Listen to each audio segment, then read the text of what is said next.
నమస్తే, welcome to 99 TV. Jaganmohan Reddy గారి పాదయాత్ర ఒక 2 ఏళ్ల ముందే ఎందుకు ఆయన ప్రకటన చేశారు?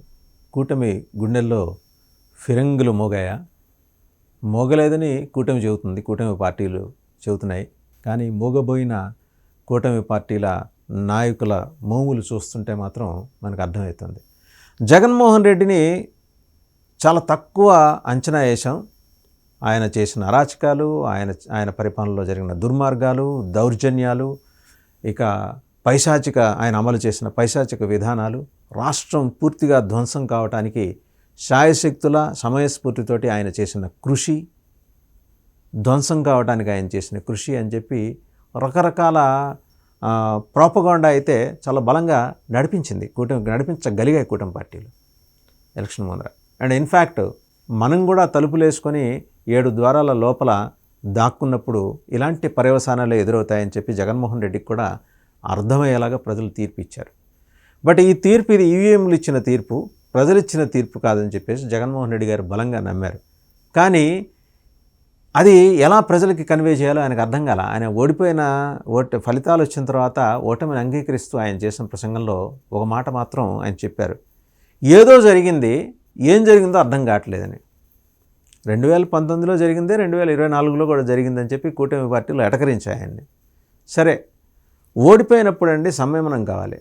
మనకి ఓటమి ఏ దశలో అయినా ఎవరికైనా సహజమే.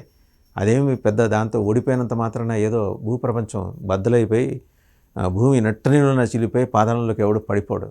బట్ జగన్మోహన్ రెడ్డి గారు అలా ఫీల్ అయ్యారు, పాతాళంలోకి పడిపోయామని. బట్ ఒక ఏడాది తర్వాత ఆయనకి స్పృహ వచ్చింది, అంటే ఏం జరుగుతోంది బయట ప్రపంచంలో.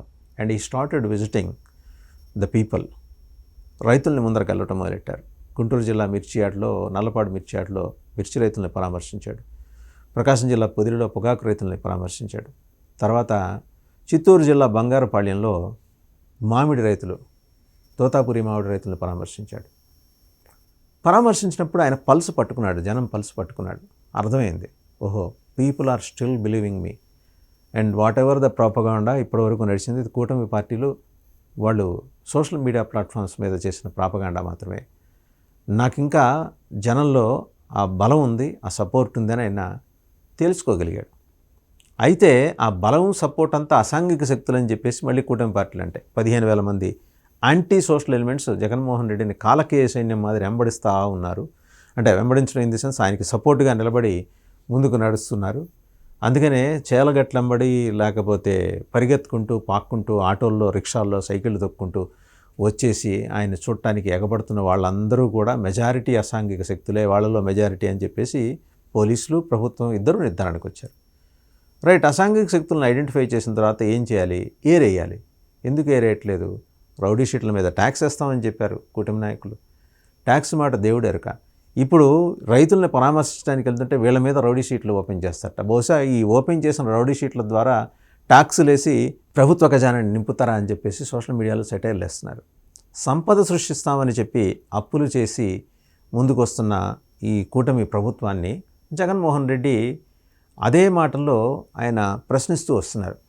రైట్, ఒకటి మాత్రం నిజం, జగన్మోహన్ రెడ్డి గారి సోషల్ మీడియాలో ఎక్కువగా ఏంటంటే బి సెంటర్, సి సెంటర్స్ లో వచ్చే సినిమాల మాదిరి ఆ క్వాలిటీ ఉన్న పీపులే ఉన్నారు. అండ్ మేలుజాతి క్వాలిటీ అందించే సోషల్ మీడియా పోస్టులను అందించగల మొత్తం ఇంటెలిజెంట్ పీపుల్ అంతా కూడా తెలుగుదేశం, బీజేపీ, జనసేన వైపు ఉన్నారనేది ఒక అబ్జర్వేషన్. వాస్తవం ఉండొచ్చు, ఉండకపోవచ్చు అందులో. But this is a major observation across the country. మరి జగన్మోహన్ రెడ్డి గారు సోషల్ మీడియాని ఏమైనా సంస్కరించడం మొదలెట్టారా? మొదలెట్టి ఉండొచ్చు. ఎందుకంటే ఏడాది తర్వాత ఆయనకు అర్థమైన విషయం ఏంటంటే ప్రజల దగ్గరికి నేరుగా వెళ్ళాలి. ఇలా మధ్యలో ప్రశాంత్ కిషోర్లు, లేకపోతే ఐప్యాక్ టీములు వీళ్ళతోటి వెళ్తే మొత్తానికి ఏంటంటే చివరికి వచ్చేప్పటికి బూమ్రాంగ్ అవుతుంది, ఏదో అనుకుంటే ఇంకోటి ఏదో అవుతుందనేది ఆయన గమనించారు. సో నేరుగా ప్రజల దగ్గరికి వెళ్ళాలనుకుంటున్నారు. అందుకనే మాజీ మంత్రి పేర్ని నాన్నగారు నిన్న మీడియాతో మాట్లాడుతూ జగన్మోహన్ రెడ్డి గారు పాదయాత్ర చేయబోతున్నారు మరో 2 ఏళ్ల తర్వాత. దానికన్నా ముందు ప్లేనరీ, అంతకుముందు జరిగిన ప్లేనరీ చూసాం మనం గుంటూరు జిల్లాలో నాగార్జున యూనివర్సిటీ దగ్గర. సరే, అది అంటే అదే ప్లేనరీని మనం ఒక్కొక్కసారి తెలుగుదేశం మహానాడుతో కంపేర్ చేసి చూద్దాం. ఎంత ఆర్గనైజ్డ్గా తెలుగుదేశం మహానాడు జరిగింది, ఎంత అన్ఆర్గనైజ్డ్గా వైఎస్ఆర్సీపీ ప్లేన్లో జరిగిందని కంపారిజన్స్ సోషల్ మీడియాలో అప్పుడే మొదలైనాయి. న్యాచురల్ జగన్మోహన్ రెడ్డి ఆయన మంచికో చెడుకో రోజు జనం మాట్లాడుకునే ఒక పొలిటీషియన్, సీజన్డ్ పొలిటీషియన్. వారి తండ్రి గారికి కొన్ని ప్రత్యేకమైన కార్యక్రమాల ద్వారా ఎలాంటి గుర్తింపు ఉందో ఈయనకు కూడా అలాంటి గుర్తింపే ఉంది. రాజశేఖర రెడ్డి గారంటే ఆరోగ్యశ్రీ, అలాగే ఫీజు రీయింబర్స్మెంట్. వీరు వచ్చేప్పటికీ అమ్మఒడి. సరే, దాన్ని తల్లికి వందనం అని దానికి మార్పు చేసి గిన్నెస్ బుక్లోకి ఎక్కే కార్యక్రమంలో ముఖ్యమంత్రి చంద్రబాబు నాయుడు గారు, అలాగే కూటమి ప్రభుత్వంలో విద్యాశాఖ మంత్రి వారి కుమారుడైన నారా లోకేష్ గారు శతవిధాలా ప్రయత్నిస్తున్నారు. సక్సెస్ అవ్వాలి కూడా, అది గిన్నెస్ బుక్లోకి మనం ఎక్కాలి తప్పనిసరిగా. బట్ దీనికి ఆద్యుడు జగన్మోహన్ రెడ్డి అనే విషయాన్ని జగన్మోహన్ రెడ్డి కానీ ఆయన పార్టీ కానీ చెప్పుకోలేకపోతుంది ప్రాపర్గా. చెప్పే ఫేసెస్కి ఉన్న వాల్యూ వల్ల వాళ్ళు చెప్పినా అర్థం చేసుకోవడానికి, రిసీవ్ చేసుకోవడానికి జనం సిద్ధంగా లేని పరిస్థితి. ఈ విచిత్రమైన పరిస్థితి భారతదేశంలో బహుశా వైఎస్ఆర్సీపీకి మాత్రమే ఉందేమో, మరి ఆలోచించాల్సిన విషయం ఒకసారి.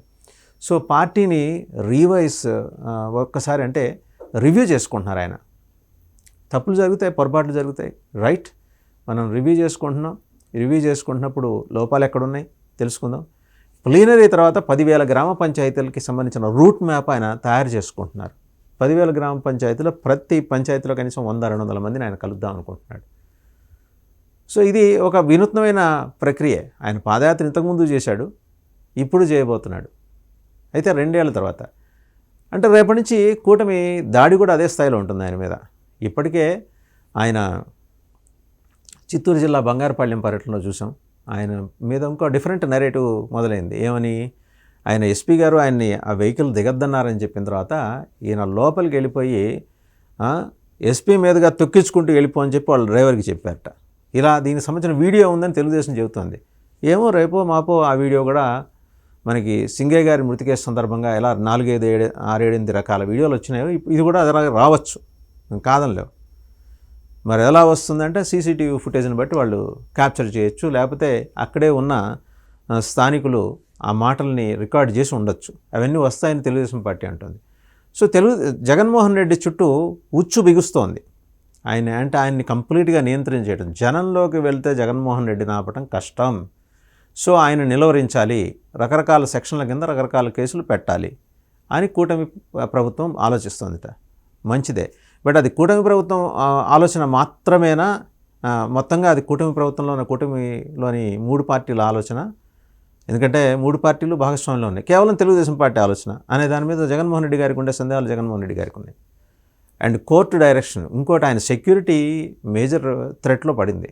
ఈరోజు Z+ సెక్యూరిటీకి సంబంధించి హైకోర్టు ఒక స్పష్టమైన అది ఒక అబ్జర్వేషన్ వెలువరించేదాకా జగన్మోహన్ రెడ్డి గారికి అట్టాగే గుంపులో గోవిందయ్యల మాదిరి ఆయన వెళ్ళిపోవాల్సిందే. ఉండాల్సిన 54-58 మంది Z+ సెక్యూరిటీ కాకుండా ఉంటున్న 16-18 మందితో ఆయన సర్దుకుపోవాల్సిందే. సో సర్దుకుపోతున్నాడు ఆయన. ఇప్పుడు నెక్స్ట్ ఆయన రూట్ మ్యాప్ ఎలా ఉండబోతోంది, ఎక్కడికి తీసుకెళ్తున్నాడు పార్టీని, జనంలో ఎలా మమేకం అవుతాడు? ఇప్పుడు పోలీసులు ఏంటి మన బంగారుపాళ్యంలో చేసింది, 500 మంది వరకు నియంత్రించాలి, ఇంకా అంతకుమించి ఎవరు రాకుండా చూడాలి. వస్తే ఇంకా ఏమన్నా పిచ్చి ఆశలు వేస్తే రౌడీ షీట్లు తెరుస్తాం, ఇంక్లూడింగ్ జగన్మోహన్ రెడ్డి కూడా అందులో ఉండొచ్చు. చేసిన ఒకవేళ అక్కడ ఏదైనా విధ్వంసం జరిగి ఉంటే ఈ పాటికి ఆ కేసు కూడా నమోదయ్యి ఉండేది. కానీ ఎస్పీ గారు అడ్డం వచ్చినా తొక్కించుకుంటూ పా అని చెప్పేసి జగన్మోహన్ రెడ్డి గారు అన్నట్టుగా తెలుగుదేశం పార్టీ నాయకులు చెప్తున్నారు. అదే నిజమైతే చాలా తీవ్రమైన నేరం కింద ఒక బ్యూరోక్రాట్ IPS ఆయన రక్షణ కోసం వచ్చారు. అయ్యా మీరు జనంలోకి వెళ్తే లా అండ్ ఆర్డర్ ఇష్యూ వస్తుంది, దయచేసి మీరు లోపలికి వెళ్ళండి అని చెప్పి అనునయించి పంపించిన ఎస్పీ మీద జగన్మోహన్ రెడ్డి గారు ఆ రకంగా వ్యాఖ్య చేసి ఉంటే ఖచ్చితంగా దానికి చేసి ఉంటే ఆయన తగిన ఫలితం అనుభవించాల్సిన పరిస్థితి ఉంటుంది. ఇందులో అలాంటి ములాజా లేదు. ఇది మొత్తానికి ఏంటంటే 10,000 పంచాయతీల్లో ఆయన పాదయాత్ర. ఇమాజిన్, ఒక 2 ఏళ్ళు పడుతుంది కరెక్ట్గా మళ్ళీ ఎలక్షన్ టైంకి ఆయన మళ్ళీ అమరావతి రాజధానికి చేరుకుంటారేమో. సో అదే క్రమంలో ప్రభుత్వం ఆయనకి ఏ రకమైన భద్రత కల్పిస్తుంది? అండ్ ఇంకా 2 ఏళ్ళ టైం ఉంది. ఈ 2 ఏళ్ళ టైంలో ఈయన ఇంకా ఎలాంటి కొత్త కేసులు ఎదుర్కోబోతున్నారు? పాత కేసులకు సంబంధించిన రివ్యూ జరిగితే ఈయన ఒకవేళ కూటమి ఆశించినట్టు జైలుకే వెళ్తే పరిస్థితి ఏంటి? ఆ పాదయాత్రని ఎవరు ముందుకు తీసుకెళ్తారు? ఆ పాదయాత్ర ప్రపోజ్డ్ పాదయాత్ర ద్వారా లభిస్తాయి అనుకున్న ప్రయోజనాల వ్యవహారం మరి ఆగిపోతే జగన్మోహన్ రెడ్డి తట్టుకోగలరా? This are all $1 million question. ఒకటి మాత్రం నిజం, జనంలోకి వస్తే జగన్మోహన్ రెడ్డిని పట్టుకోవటం అది అంత ఈజీ వ్యవహారం కాదు. ఆయన జనం గుండెల్లో ఉన్నాడు అని నిరూపించుకునే ప్రయత్నం చేస్తున్నాడని కూటమి నాయకులు అన్యాపదేశంగా మాట్లాడుకుంటున్నారు. ఎనీహౌ ఆయన డెమోక్రటిక్గా మారి జనంలోకి వస్తే జనం కూడా స్వాగతిస్తారు.